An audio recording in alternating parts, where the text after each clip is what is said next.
In order to open Microsoft Teams, click on the Start or Home button on your taskbar, type Microsoft Teams, and click on the Microsoft Teams application icon.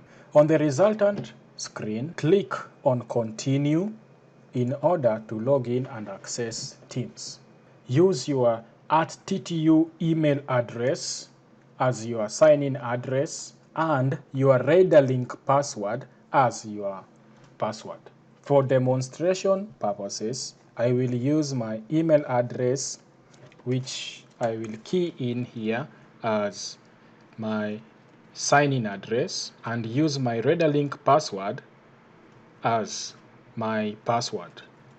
In this case, since I already logged in on this computer to my RaiderLink account, I will not be prompted for a password, but in your case, you will always be prompted and asked to log in, just in case you had not logged into your eRaider account.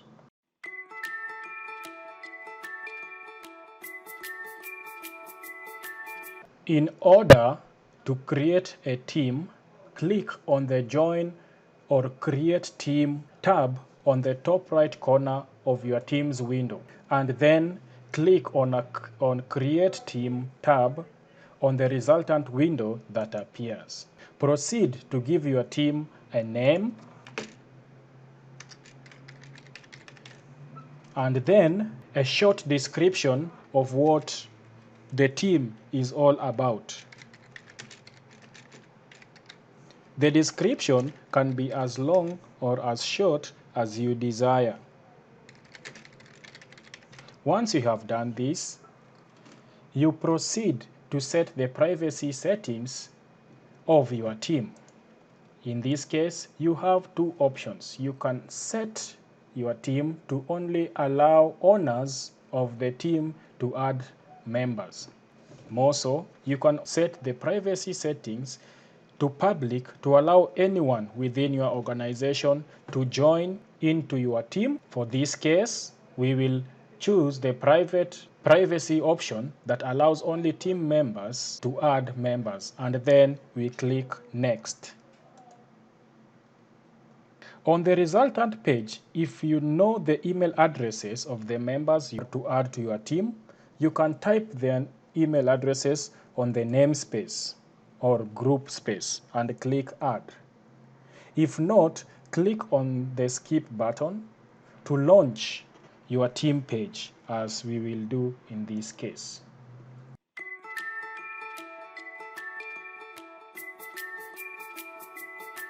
In order to manage a team, click on the three dots for more options just next to your team name. On the drop-down list, click on Manage Team, and on the resultant window, you can add members by either searching or typing their names or email addresses on the search bar. Once the members have been identified, click on the Add Member button and proceed.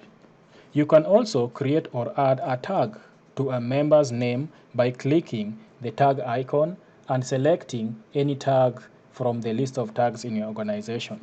You can also define the roles of each member by making them owners or regular members of your team. You can click and check on any pending requests of members who have not yet joined the team.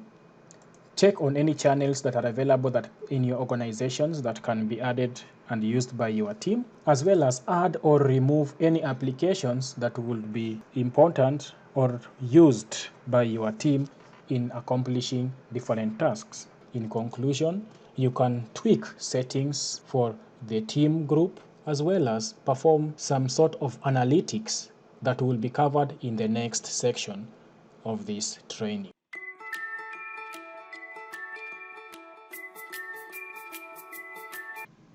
Sections of this training have covered how to create or join a team, and also how to manage a team by adding members, checking on pending requests, adding channels, adding or removing applications, as well as assigning members roles and permissions. Future trainings to be covered in the other modules include functionalities such as how to leave a team, how to edit a team link, how to get a team link, and also how to delete a team. For this and more information, visit the TTU website at www.ttu.edu/training. Thank you.